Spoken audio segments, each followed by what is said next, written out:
Medal of Honor Warfighter from Danger Close and Electronic Arts takes the first swing in the fight to be the best modern combat-style shooter this year. And with the power of the Frostbite 2 engine behind it, it packs quite a punch.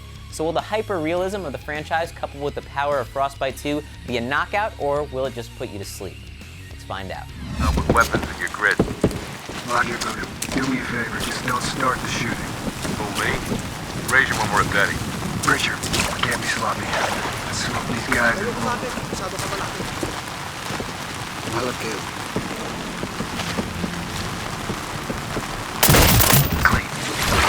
In Warfighter, you play through a series of missions as one of two characters named Preacher and Stump.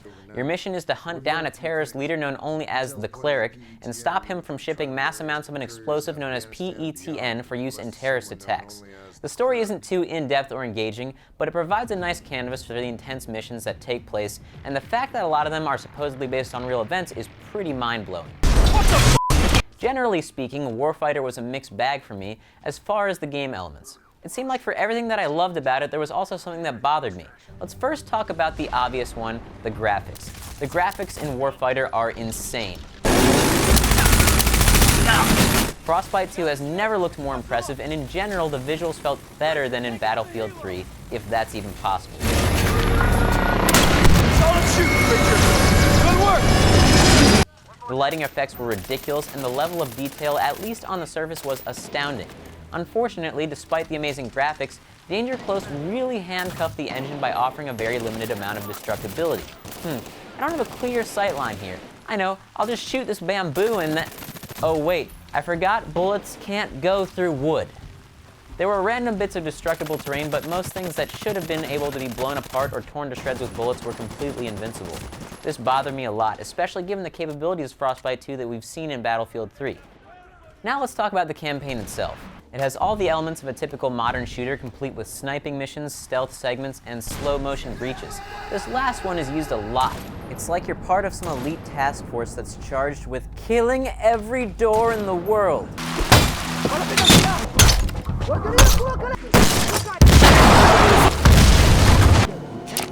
Fucking doors! You'll find yourself doing slow-motion breaches at least once or twice per mission, but a fun little mini-game that I'd like to call How Many Ways Can You Blow Apart a Door keeps things at least a little bit fresh. You'll earn new ways to destroy doors by getting headshots during your breaches.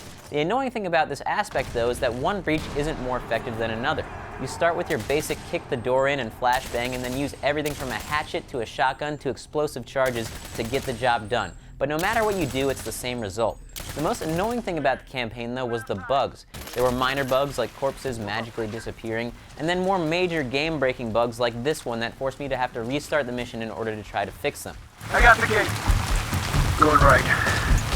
This has ambush written all over it. Eyes on the windows and doors, Preacher. Okay, alright, I got it, Mother, you're on the gate. Any day now. You can open it at any time. I'm completely ready for you to open the gate. Alright, f*** you then.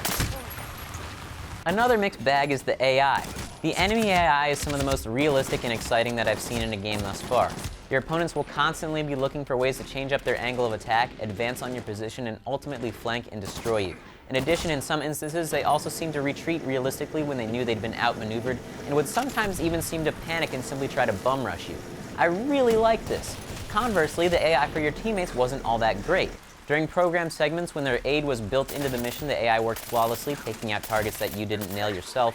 But when firefights broke out, they weren't of much use at all, taking out a bad guy here and there, but mainly leaving you to do most of the work and generally offering little to no cover. While BF3's campaign was a bit lackluster, the campaign in Warfighter really hit its stride in terms of balancing hyper-realistic military combat with big blockbuster-type moments, but then diminished this by adding in these driving missions that, while visually awesome, dragged on longer than they should have. The single player really was a case of 2 steps forward, 1 step back pretty much the entire time. All that being said, most of your time with Warfighter will be spent playing multiplayer, so ultimately the single player's problems, while annoying, do get outweighed by what I felt was a really good step in the right direction for games like these as far as they go online. You have your standard game modes like Team Deathmatch, Sector Control, aka Domination, and a Capture the Flag game type, but also new modes including a more condensed version of BF3's Rush mode called Combat Mission, as well as a cool game type called Hotspot, in which 5 bomb sites are spread throughout the map, and one of them becomes active at random. One team must defend that spot while the other attacks. Defending or successfully bombing 3 random sites gets you a win. Pretty cool. In addition, the amount of unlocks and the level of gun customization is extensive to say the least. You can play as one of 6 classes which have predetermined kill streaks, but each of these classes has subclasses which come outfitted with different equipment.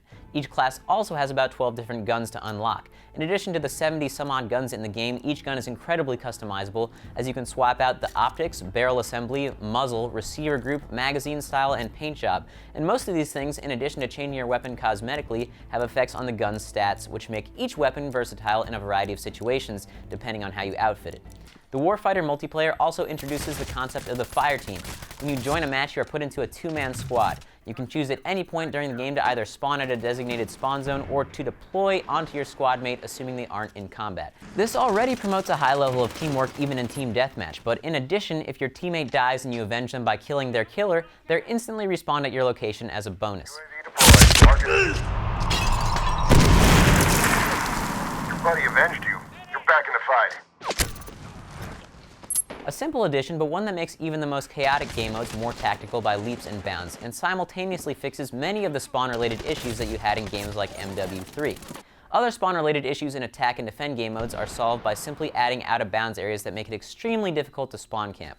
The only real problems I had with the multiplayer were the small number of maps and the fact that once again there's very limited destructibility.